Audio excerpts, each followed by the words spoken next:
In accordance with Standing Order 43, the time for members' statements has concluded. Questions without notice. The Leader of the Opposition. Thanks, Mr Speaker. My question is to the Prime Minister. Can the Prime Minister confirm that Australia has plunged into the worst recession in almost a century? Boring! No! The Prime Minister. The COVID-19 global recession and pandemic that has impacted the world. No, not another. Opening Parliament. Change the channel. Change the channel. Australians know that's the case, Mr Speaker. Australians... Politicians aren't always the most interesting people to listen to, and listening to people that talk about them can be even worse. But for the last 5 years, there has been a figure who has not only made Australian politics interesting to listen to, he has also risen to become my favourite commentator on the subject, and in my view, the voice of his generation on the matter. A figure only known as Cave Goblin. Yes!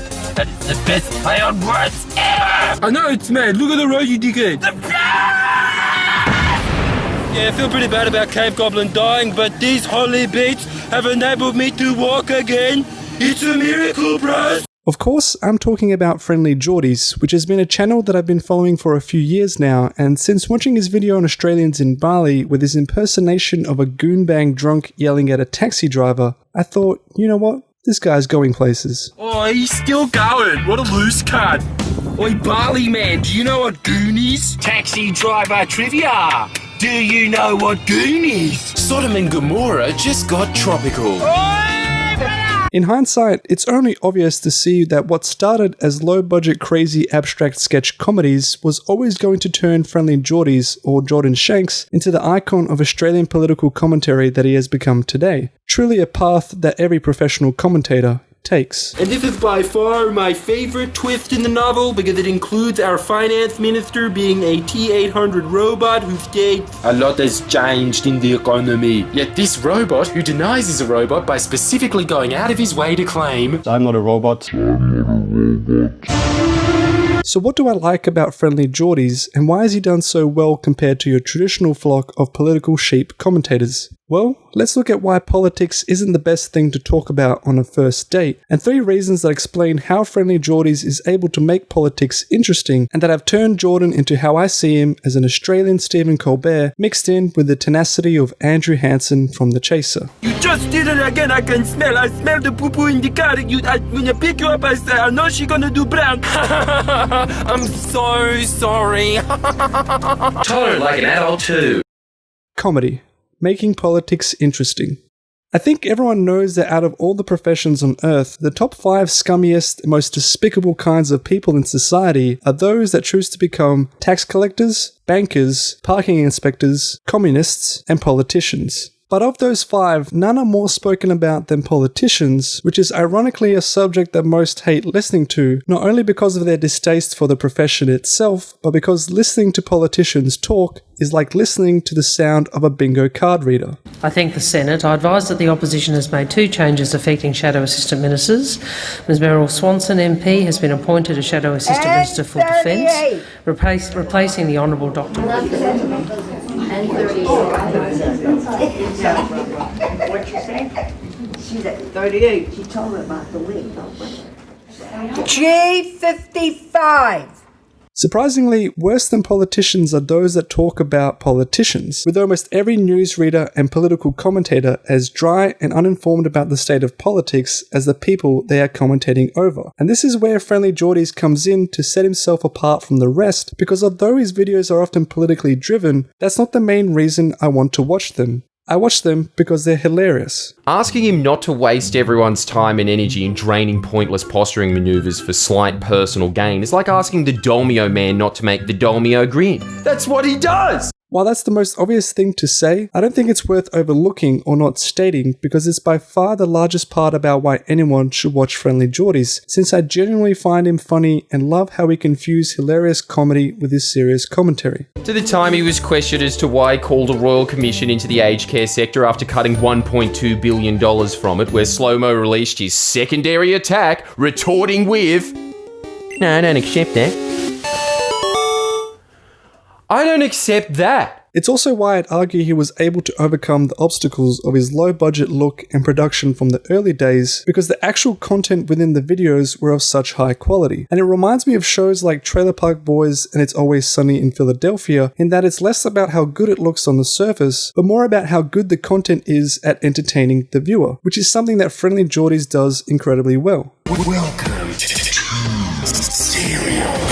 Sonic, I give you the cathedral. Forgive me, DJ Tiesto, for I have sinned? Yeah, he was saying some pretty rude jokes in the car, man. Oi, boys, instead of bangers and mash, at Stereo you eat pingers and gash. Part of why Jordan employs comedy isn't just to get a laugh, but to allow him to intertwine the humour with serious messages or arguments that not only become more persuasive, but also more accessible to the viewer, which is something that I think any good comedian does or has the ability to do so, from the greats like George Carlin or Richard Pryor, who were some of the best people at fusing their talents of making you laugh with their talents for providing important observations or commentary on a topic or issue. And like them, Friendlyjordies knows that he has to use his comedy to make his points easier to digest, but also to be remembered, as opposed to just lecturing you with serious overtones which might not work out just as well. Far better to process them on Manus Island, where even before he took office there were reports from a former guard that immigration staff were ignoring a series of rapes and assaults on male detainees. Better than getting a smack. Jordan's comedy also shows how knowledgeable he is on a topic or issue by creating satirical analogies and witty sketches that show the breadth of his understanding on the topic, as they demonstrate his ability to either speak about the issues in different ways or relate them to situations that better convey his point. And I'd almost go so far as to say that without this comedic element, his channel nor his videos wouldn't be the same or as powerful, because the humour is almost necessary to sell the sheer amount of information and commentary that comes at you in a flurry. As it was the Smiths chips fugitive himself that halved the capital gains tax in 1999, which, what a surprise, completely out of character for the Liberal Party, was great for rich investors. Always willing to give those most in need a helping hand. I am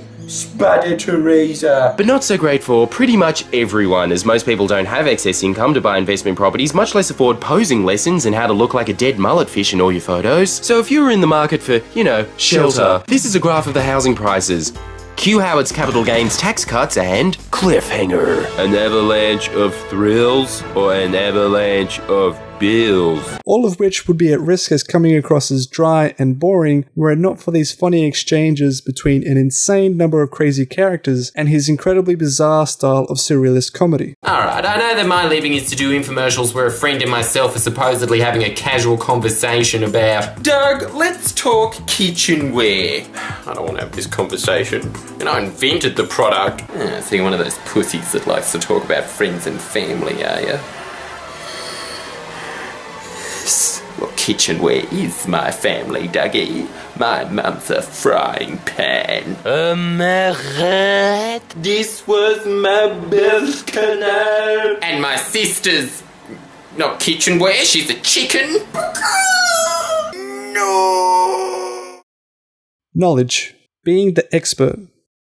Whether or not you find Friendlyjordies funny, it's hard to deny that he doesn't come across as knowledgeable, both with politics and with Australian culture. Mate, you smashed that many tinnies and your alcohol rating is only a 0.3. Yeah. Can I live in that little pouch you got, mate? Pouch? Yeah, that little gun pouch you got. Can I live in that? Why?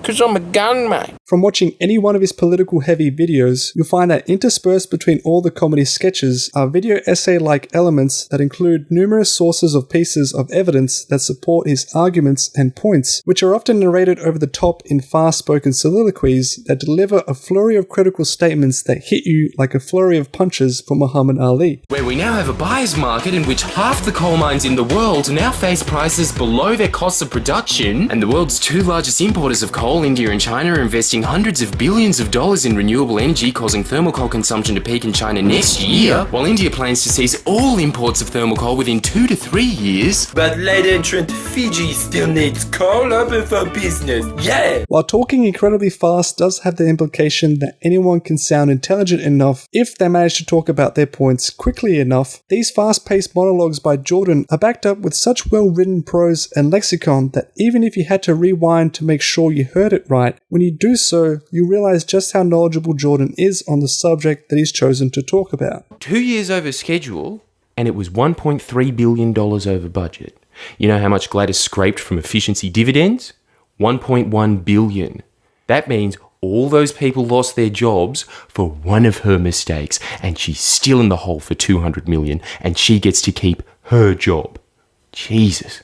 People think Kim Kardashian's selfish? Oh no, I forgot to carry the one. Oh well, I'll just make 12,000 families redundant. They'll be happy to lend a hand. They're public servants. I'm a member of the public bros. But this knowledge also extends to the world outside of politics, because what got Friendlyjordies the well-deserved attention for his content wasn't the understanding of Australian politics, it was his knowledge of Australian culture. From tackling the cancerous news program that is The Project. If you want to look inside your mum's brain after it's been on half a bottle of red and menopause, then look no further than The Project, where we looked at the Simpsons parody of schmaltzy news segments Bart's People and thought, well, why stop at one segment? Let's make it a whole hour. If a furry animal flops out of a vagina in a zoo and we didn't film it, did it happen? To the hilarious culture of Australian music festivals. It's that time of year again for rich kids to pretend they have a soul by dressing up like how they imagine hippies would, $1,000 outfits. And my personal favourite, the downfall of Triple J. Line up on Triple J, where everyone has the exact same worldview, which can be summed up as cocaine cut with daddy issues. Where millions of your tax dollars are funneled into supporting the habits of these kids of bureaucrats that say in between songs that are on Spotify playlists anyway.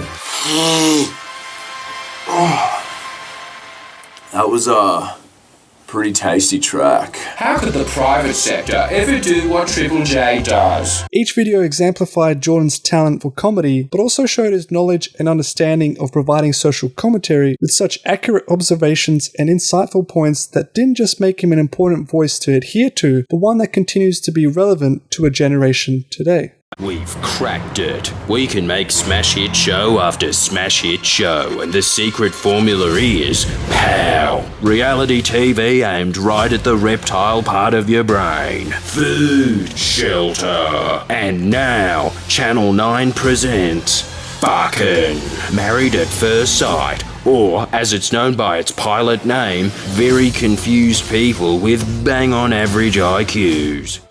Balls. Not giving a fuck.